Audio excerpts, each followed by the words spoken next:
Hola a todos, vamos a trabajar en este segundo tutorial los otros dos textos de Horacio Quiroga, en este caso El techo de incienso, un nombre por cierto muy poético, ¿no?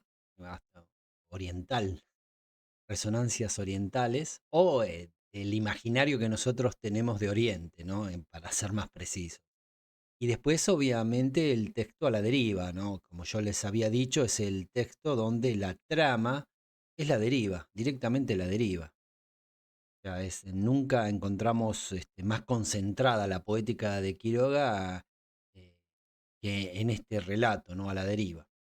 Bueno, acá en El techo de incienso también se produce una deriva y es un texto, a mí me gusta mucho porque además es autobiográfico. eh, Vamos a decir que este tal Orgaz, ¿no? Orgaz es el alter ego de Horacio Quiroga y me pongo medio estructuralista, medio estructuralista extremo, extremista. Y acá en Orgaz yo veo, podemos armar la palabra sargazo, ¿no? Sargazo. ¿Se acuerdan? Que nos remite a los buques suicidantes. Y también gozar, son dos palabras que pude armar, ¿no? El verbo gozar, realmente Orgaz goza de su deriva, ¿no?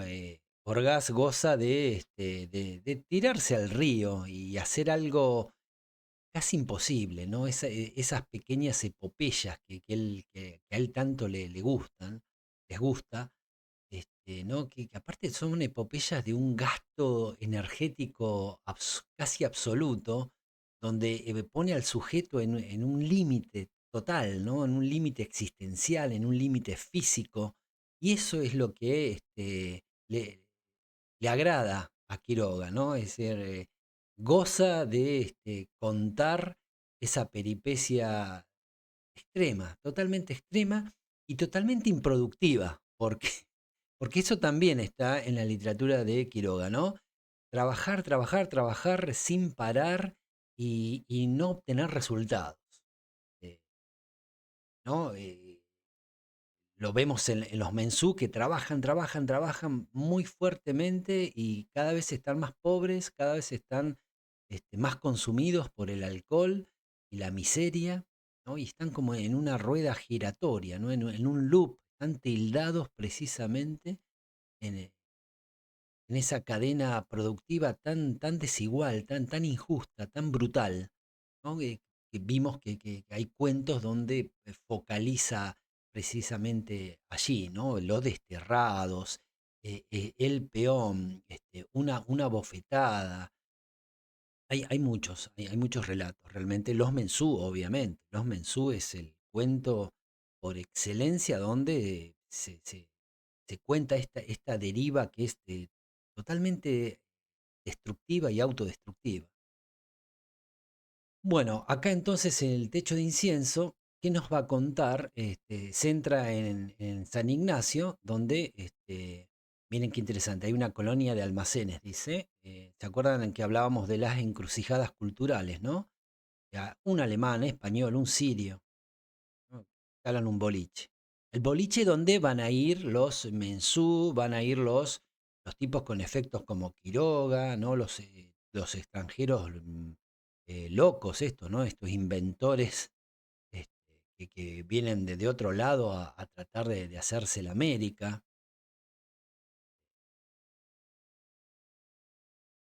Dicen los días de fiebre de la yerba mate, que son los tiempos heroicos donde, ¿se acuerdan, no? En los desterrados, en esa región de frontera, en ese tiempo heroico, la fiebre de la yerba mate, donde ocurren estas historias de los tipos con efecto.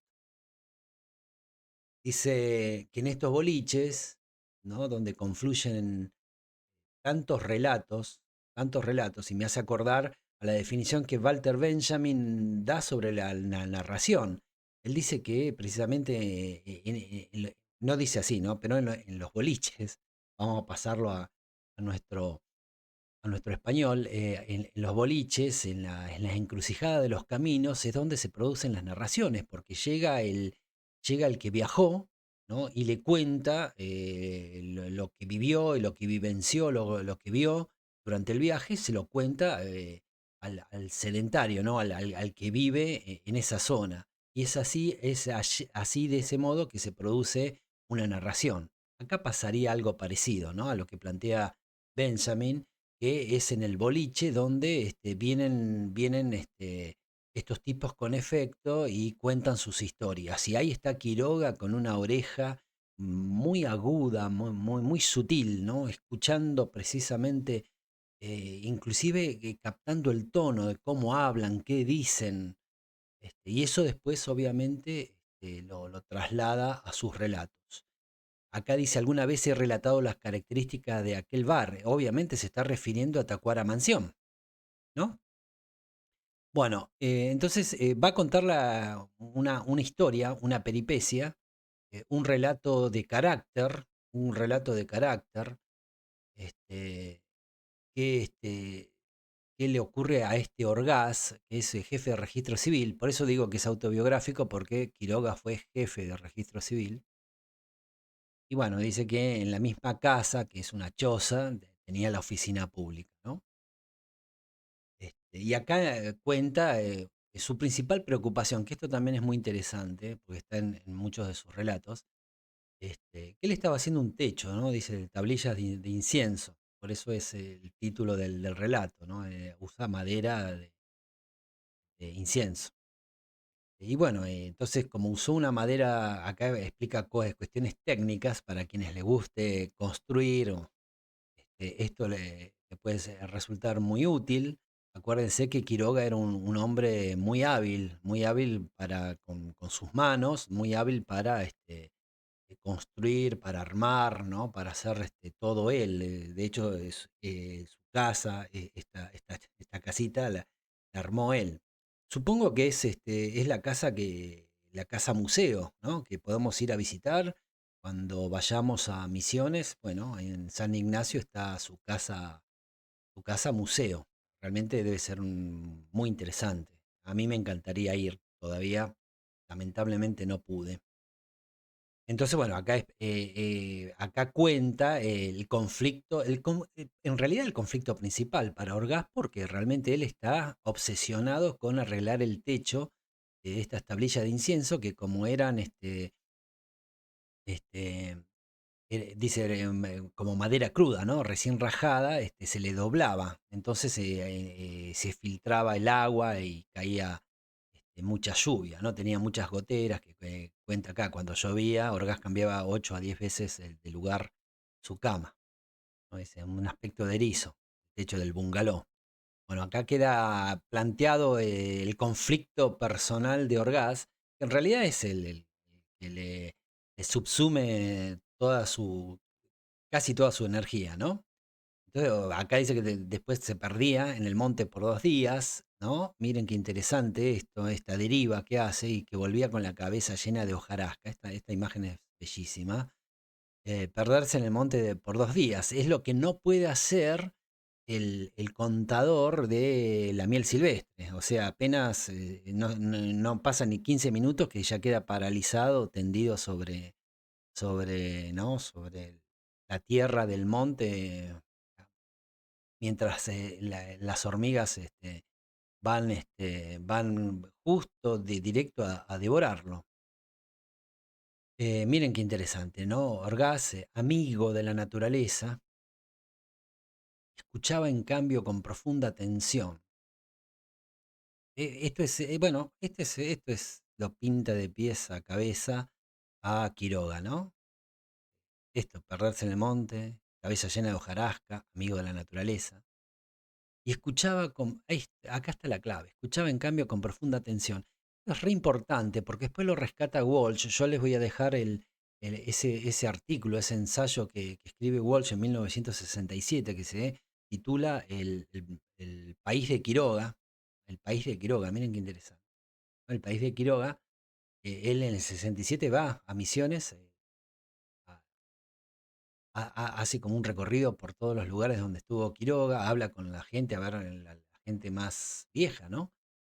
Es decir, hace lo mismo que Quiroga hacía cuando en ese boliche, ¿no? En el boliche donde escuchaba las historias de los mensú y de los viejos pobladores y de los pioneros. Hace lo mismo Walsh. ¿Por qué hace lo mismo Walsh? Y esto les quería comentar. Porque Walsh tiene la misma, en eso coincide profundamente con la poética de Quiroga, ¿no? Él cree que la literatura está en el otro, no en uno. Eso es fundamental, es sutil, parece obvio, pero es una genialidad de estos dos escritores, ¿no? Ojo que Art también pensaba lo mismo. Es decir, ellos eran muy buenos escuchadores, por decir de algún modo. Escuchaban con esto, con profunda atención al otro, al otro que es ese tipo con efecto, ¿no? En Quiroga es la gente, digamos, la gente de a pie en Art, ¿no? Que andan por las calles, andan por los márgenes, y en Walsh son los obreros, es la gente que resiste a la dictadura, ¿no? En el caso de Operación Masacre. Entonces, pero la clave está en esto, que ellos creen, estos tres autores y Walsh, que por eso va a Misiones y escribe El País de Quiroga, porque precisamente le interesa esto, ¿no? Escuchar con profunda atención al otro, porque en el otro está la literatura, no en uno. Por lo tanto, tanto Walsh como Quiroga y Art destruyen, ¿no? Esa noción del genio literario que está plácidamente acomodado en su biblioteca e imagina, porque es un genio, imagina su ficción. Bueno, acá aparecen los breeches, ¿te acuerdan? Esta palabrita que son pantalones, ¿no? Pantalones, supongo que son como los pantalones de campo de los paisanos de acá, ¿no? De Patagonia. Eh, los correctos breeches aparecen también en los desterrados, ¿se acuerdan? Que obviamente Yao Pedro y Tirafuego no entienden qué hacen con con esta nueva indumentaria, con esta nueva moda. Bueno, y acá cuenta algo también que le pasó a él, ¿no? Que esto lo rescata Walsh cuando va, ¿no? Que como que no se llevaba bien con la gente de allá, ¿no? Dice una barrera de hielo lo separaba y que lo acusaban de orgulloso. Y él dice que no, ¿no? Acá desmiente. Bueno, y cuenta por qué. ¿Dónde empieza eso? Porque él lo invitan, individuo de la cultura de Orgaz, es decir, sabían que era un escritor de Buenos Aires y un director de la escuela lo invita y él no tiene mejor iniciativa que ir con un lagarto de gran tamaño con una liana al vientre. Entonces ahí se ganó el mote de orgulloso, como de canchero, ¿no? De que la va este forastero, este extraño, este extranjero, recién llegado, recién venido, recién llegado a Misiones, con un lagarto de gran tamaño. Usted, bueno, se puede pensar, hay algo acá que, ¿por qué insisto tanto con estudiar, explicar y dar la literatura de Horacio Quiroga en las escuelas? Porque a mí me parece que es más en Patagonia, ¿no? Porque yo creo que Patagonia, aún hoy, en muchos lugares, es una zona de frontera. Eso es una frontera. Entonces, lo que quiero decir es que la literatura de Quiroga es totalmente actual para nosotros acá, ¿no? Porque nosotros no vivimos en grandes ciudades, en grandes urbes, donde otro tipo de literatura, por ejemplo la de Girondo, inclusive la de González Tuñón, obviamente la de Borges, ¿no? O la de Cortázar, sería mucho más, ¿cómo les puedo decir? Mucho más pertinente. Tenemos más en común con Quiroga, con Quiroga, sí, y Walsh, ¿no? Que Walsh también se va del centro, o Alfonsín Storni también, ¿no? ¿Se acuerdan esos poemas donde reniega poéticamente de esa monotonía cuadrada, opresiva y gris de Buenos Aires?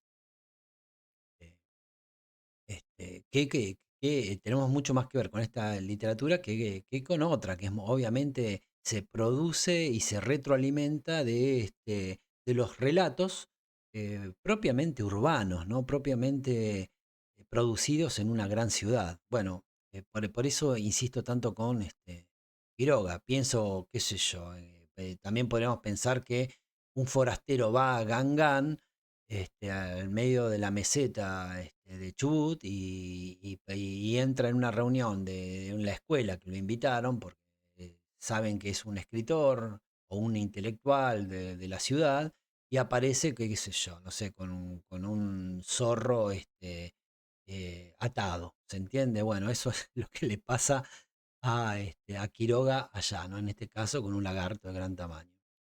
Y cuenta otra anécdota que le pasa, o sea, por qué se ganó la antipatía de muchos, porque habla de acá lo que le pasó con Buick, que es un francés, y esta cuestión de los burros que le comían los pastos y le tiraban abajo los alambrados, ¿no?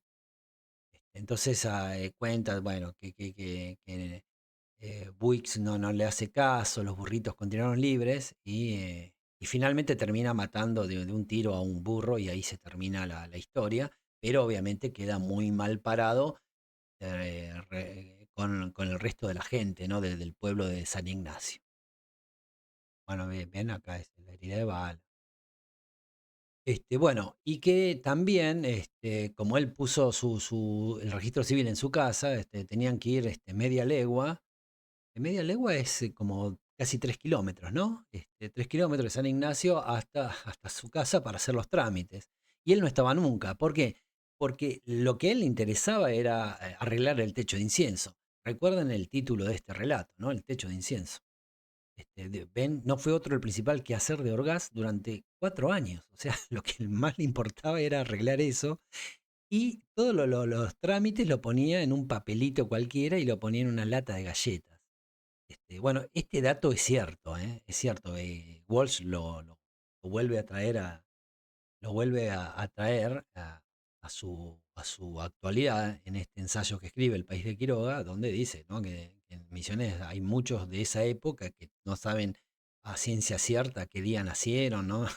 No tienen ni idea, precisamente porque el juez de paz en ese entonces, Quiroga, era un desastre. Precisamente hacía esto, estaba preocupado por remediar su techo, como dice acá, ¿no? Y acá va toda esta cuestión técnica para quien les guste construir y hacer todos con sus propias manos. Este, Parece que encuentra esta arpillera Black como la solución a su gran problema. Este, entonces, esta es la cuestión. Entonces, como él estaba todo el tiempo metido pensando cómo arreglar su techo en el monte, bueno, haciendo sus cosas, o en el campo, él descuidaba totalmente su trabajo como juez de paz. Acá dice que la hora de oficina de 7 a 11, ¿ven? Estaba en el monte o entre su mandioca. Y bueno, y hay un muchachito, un colorado, que lo ayuda. Y hasta que cae el inspector de justicia. El inspector de justicia, obviamente, viene a inspeccionar y ve que es todo un desastre, que está todo mal, hay 12 libros que están en blanco. Bueno, y este es, eh, obviamente, es algo totalmente fuera de lo institucional, ¿no?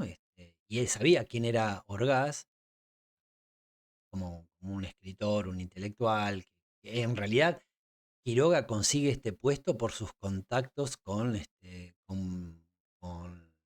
los intelectuales y el establishment de Buenos Aires, ¿no? Que lo ayudan, como que es un escritor bohemio, que no puede generar recursos propios, entonces le consiguen ese puesto, juez de paz, para que él pueda sobrevivir, ¿no? Entonces, acá es como que el inspector cayó sobre 24 libros del registro civil, 12, sus actas sin firmas, 12 estaban totalmente en blanco, bueno, todo un desastre. Y todos los papelitos en la lata de galletitas. Miren que este momento, los papelitos, aquellos escritos con lápices grasos de marcar madera en el monte, amarillos, azules y rojos, y los dos únicos testigos que siempre firmaron, siempre tienen 24 y 36 del otro. Bueno, dice, usted es un funcionario del Estado, el Estado le paga para que desempeñe sus funciones. Es cierto. Esto es interesante también porque es la relación de Quiroga o de este escritor en una región de fronteras con el Estado, ¿no? Es decir, esto es interesante, la relación entre el intelectual y el Estado. Bueno, acá está totalmente, ¿no? Está en falta, totalmente en falta, totalmente en falta, y le dice, el inspector le dice, le doy 3 días de tiempo para que regularice todo esto. Es un delirio, o sea, es imposible. Pero ¿qué hace Orgaz Quiroga? ¿Qué hace? Obviamente acá empieza, ¿no? Empieza a funcionar su poética. Empieza a funcionar estos relatos de carácter, ¿no? Estos relatos de carácter. eh, Miren lo que hizo. Calculó mentalmente a tantos minutos por acta el tiempo de que disponía, esto está mal, ¿no? Gramaticalmente, de que disponía para salvar su puesto. Este, Y con él, en realidad, lo que le interesa es la libertad, esta libertad para lo que él llama problemas hidrófugos, ¿no? O sea, a él le interesa esto. O sea, le interesa salvar el trabajo, ¿no? Que le da un dinero mensual para él ser libre en su casa, en su campo, en el monte. O sea, eso es lo que a él le importa, no el trabajo estatal, ¿no?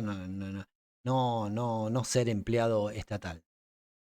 Bueno, y esto es lo que hace. El muchacho lo ayuda y, bueno, cuenta esta epopeya, este trabajo casi imposible, ¿no? Totalmente improductivo. Es una locura lo que comenta acá. Durante 3 días no duermen, no se mueven. A la noche seguía escribiendo. Este, Algo, una tarea titánica, titánica, y totalmente estéril. Dice, Orgaz durmió 4 horas en los últimos 2 días y la última noche no durmió. ¿No? Y acá aparece esto, que siempre aparece, obviamente, en la literatura de Quiroga, en los cuentos del monte, porque aparece el factor de la naturaleza, ¿no? Escucha el tronar de la lluvia sobre el monte. ¿No? Porque acuérdense que es también la deriva que le interesa a Quiroga es la lucha del sujeto en una situación extrema con la naturaleza, ¿no? Es decir, eh, es amigo de la naturaleza, la respeta muchísimo, pero sabe que la naturaleza muchas veces le impone su rigor, ¿no? Su rigor. Y acá le va a imponer el rigor precisamente de la tormenta, de la lluvia, del diluvio. Entonces él ya sabe, entonces el llave Vidí no haga de las suyas, pero el llave Vidí va a ser de las suyas, ¿no? Bueno, acá está la tarea cuasi titánica, 73 horas ante el cuadrilátero, ¿no? Una locura. Este, pero perdió la lancha posada, entonces se tiene que ir a caballo. Y esto en el fondo a Orgaz le encanta, ¿eh? Lo hace gozar, digamos. Este, ¿No? Acá está o sea, acá está muy gráfica esta poética de él, ¿no? Que están estas epopeyas, estos relatos de trabajo, pero de trabajo y de carácter.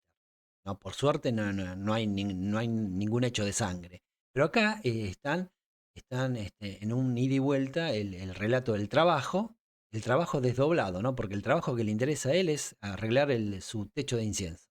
Pero también está el trabajo estatal, ¿no? El trabajo burocrático que le lleva 63 horas. Una locura, ni durmió, estaba casi muerto. Y el relato, ¿no? El relato de carácter, como diciendo, yo lo voy a hacer, es casi imposible, pero yo lo voy a lograr. Y la naturaleza poniéndole precisamente trabas, ¿no? Vallas, en este caso, la tormenta, y bueno, y también pierde la lancha posada y se va a caballo. Estas descripciones me encantan, ¿no? El cielo estaba blanco y el sol, aunque velado por los vapores, quemaba como fuego. Después esto lo vamos a ver en Saer, cómo Saer recupera la descripción en el caso de Saer del litoral santafesino, ¿no? Esto, cómo se describe la naturaleza, cómo se describe también, ¿no? Un cielo casi blanco, donde el sol quema como fuego. Entonces acá ve, ¿no? Esto va palito burbujeante que viene una crecida. Dice el hombre de la balsa, que obviamente es un lugareño, dice creciendo. Bueno, y acá empiezan los problemas. Entonces, problemas sobre problemas que le va, en este caso la naturaleza empieza a crearle, ¿no? A ponerle trabas en su trayectoria, en su deriva. Bueno, ¿qué hacer? Tiene que alcanzar el Paraná y va en la balsa con, con, con un peón y llega la lluvia, que no es una lluviecita, sino un diluvio.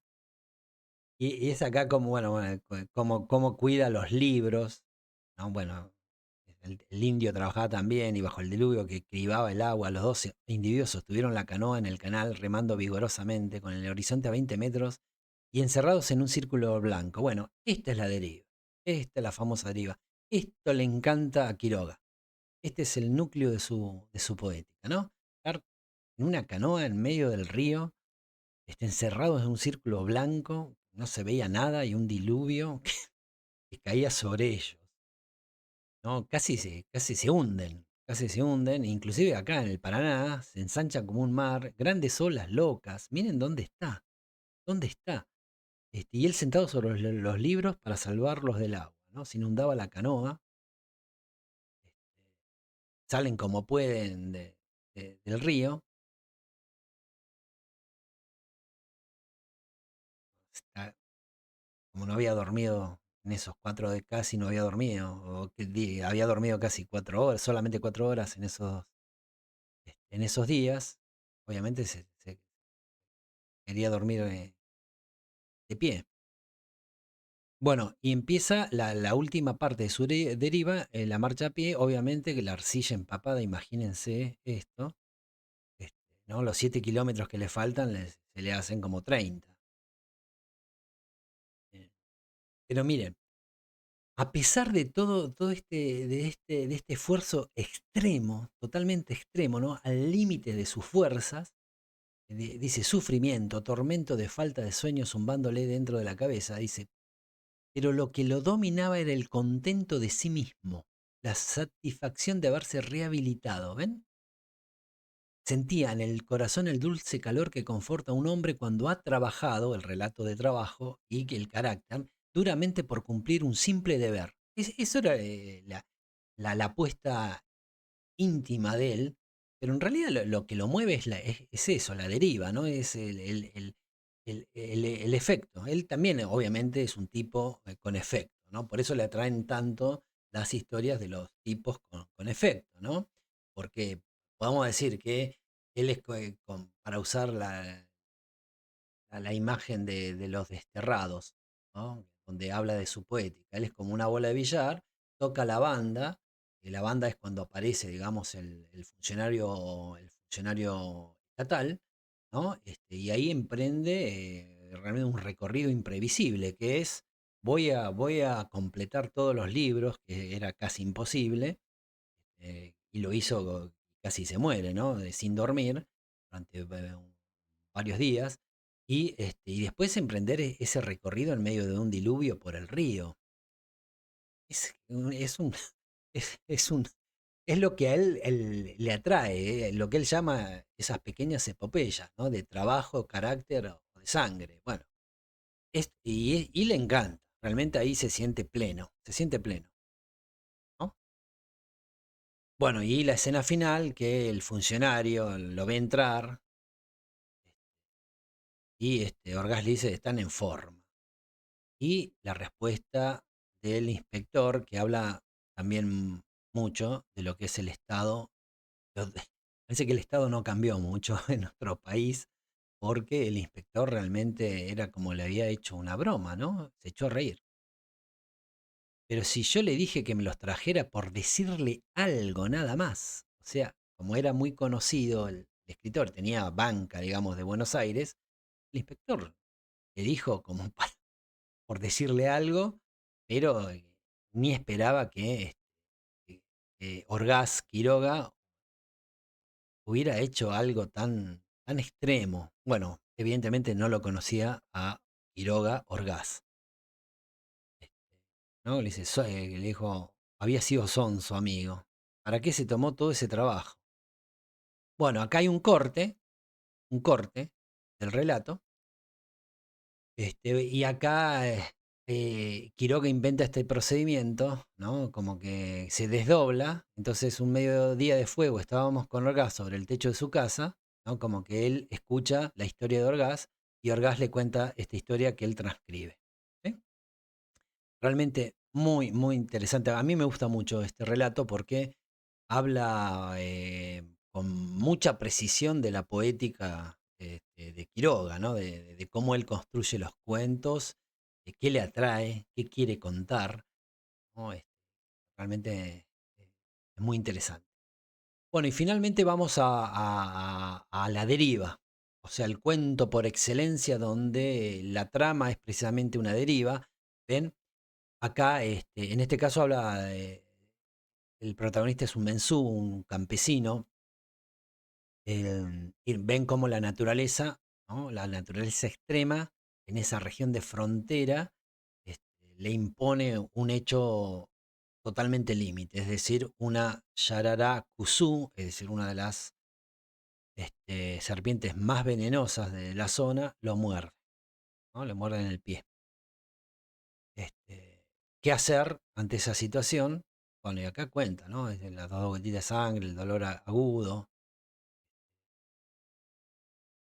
cómo vuelve a su rancho, la sequedad de la garganta, cómo, cómo también cuenta dos cosas, cómo es muy interesante esto, ¿no? Porque cuenta cómo el recorrido del veneno en el cuerpo del mensú y el recorrido del mensú en el río para tratar de salvarse. O sea, dice, no quiere morir.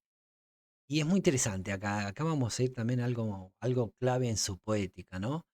Este, bueno, le pide a su mujer Dorotea caña y no le siente el gusto, ¿no? Es como si estuviera tomando agua y ahí se da cuenta que es grave. Dice, bueno, esto se pone feo.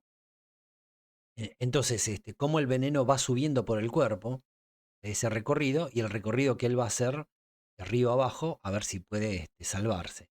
Porque acá dice, pero el hombre no quería morir. Acá hay una clave. Hay una clave también en la poética de varios relatos de Quiroga, porque en realidad, bueno, obviamente el hombre no quería morir, él estaba trabajando en el monte y una Yarará Cusú lo muerde, ¿no? No quiere morir, pero yo creo que también íntimamente sabe que va a morir, o sea que es muy difícil, otra vez, ¿no? Es como una tarea titánica, casi imposible, ¿no? Acuérdense Orgaz bajando por el Paraná en medio del diluvio, cuando era casi imposible que pudiera lograrlo.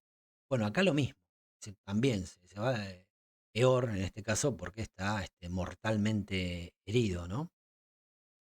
Este, obviamente no quiere morir, pero, y esto va a aparecer en varios relatos, aparece también en los desterrados, pero también la deriva, animarse a la deriva, es decir, aceptar, acatar el destino terrible que es, te vas a morir en breve porque te picó una serpiente muy venenosa, implica también eh, morir dignamente.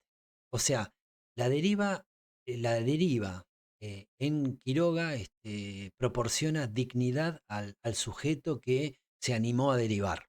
Algo así sería, ¿no? ¿Se entiende? Algo así sería. Acuérdense de Yao Pedro y Tirafuego, realmente mueren dignamente en esa frontera, ¿no? Viendo a lo lejos a su patria, mueren dignamente, mueren en su ley, mueren en su ley. Porque si se hubieran quedado en Misiones, hubieran hubieran muerto mal para Quiroga, ¿se entiende? Y acá lo mismo, este Mensú no quiere morir, sabe que es casi imposible, hace, piensa a ver cómo puede sobrevivir, hace su último intento, y aunque sea inútil, y se sube a la canoa. Entonces se sube a la canoa en una situación totalmente penosa, ¿no? Porque su cuerpo ya está siendo invadido por ese veneno tan letal, ¿no? Entonces se comenzó a paliar hasta el centro del Paraná y empieza su deriva, ¿no? Porque tiene 5 horas a Tacurupucú. Es casi imposible que lo logre. Y acá cuenta cómo el veneno, ¿no? También hace su recorrido, ¿no? Este doble recorrido que les digo, que ocurre acá. O sea, que va describiendo las dos cosas. Este, intenta ver al compadre Alves, que está mucho tiempo disgustado, bueno, pero no lo encuentra. Y vuelve a subir a la canoa. Y ven, acá, la llevó velozmente a la deriva. Y esto es increíble porque acá el Paraná es como el cortejo fúnebre, ¿no? El preanuncio de su muerte, este, y la muerte digna, porque finalmente va a morir rodeado de esta naturaleza sublime, ¿no? Una inmensa olla cuyas paredes eh, encajonan fúnebremente, ¿no? Fúnebremente el río. Los negros bloques de basalto y el bosque negro también, una muralla lúgubre, ¿no? Todo lo mortuorio. O sea que el sujeto como que va ingresando con su balsa a la deriva, va ingresando a la muerte, ¿no? Pero es una muerte digna, porque el sujeto, en este caso el mensú, se animó a derivar. Acuérdense también en los buques suicidantes, ¿no? El narrador se anima a derivar, bueno, dice, esta muerte hipnótica, bueno, yo me entrego, la acepto. Y de ese modo, en ese caso, se salva. Acá es al revés, ¿no? Pero en los dos casos se subraya la dignidad del sujeto, ¿no? La valentía, el carácter de estos sujetos en una región de frontera en situaciones extremas. El paisaje es agresivo y reina en él un silencio de muerte. Bueno, este párrafo es clarito al respecto, ¿no? Bueno, y de pronto se sentía mejor, que acuérdense que a Yao Pedro y a Tirafogo les pasa lo mismo, ¿no? Empiezan ya a delirar en su agonía y se sienten mejor y inclusive mentalmente creen que están llegando a- a destino, ¿no? Bueno, él dice, él cree que el veneno se comienza a ir, el bienestar avanzaba, la somnolencia llena de recuerdos. Pero miren cómo muere, ¿no? El cielo al poniente se abría ahora en pantalla de oro y el río se había coloreado también, efluvios de azahar y miel silvestre. Nosotros sabemos lo que hace esta miel silvestre, ¿no? Hay unos guacamayos que pasan, o sea, muere dignamente inmerso y rodeado de esa naturaleza extrema, ¿no? Miren la belleza de esta imagen. Sobre el río de oro la canoa derivaba velozmente, girando a ratos sobre sí misma ante el borbollón de un remolino, ¿no? Y ahí termina y cesó de respirar. Bellísimo este relato y que realmente nos detalla muy bien la poética de Quiroga. Creo que en los 4 cuentos queda establecida que la poética que nosotros trabajamos realmente funciona en los relatos, ¿no? Es decir, nos ayuda mucho a explicarlos, a entenderlos, bueno, y creo que nos puede facilitar la tarea para cuando tengamos que dar clase sobre Quiroga, que como les dije, es una literatura muy actual y más en nuestra región, que también es una región de fronteras, pero en este caso fronteriza con el mar, fronteriza en la meseta y también con la cordillera.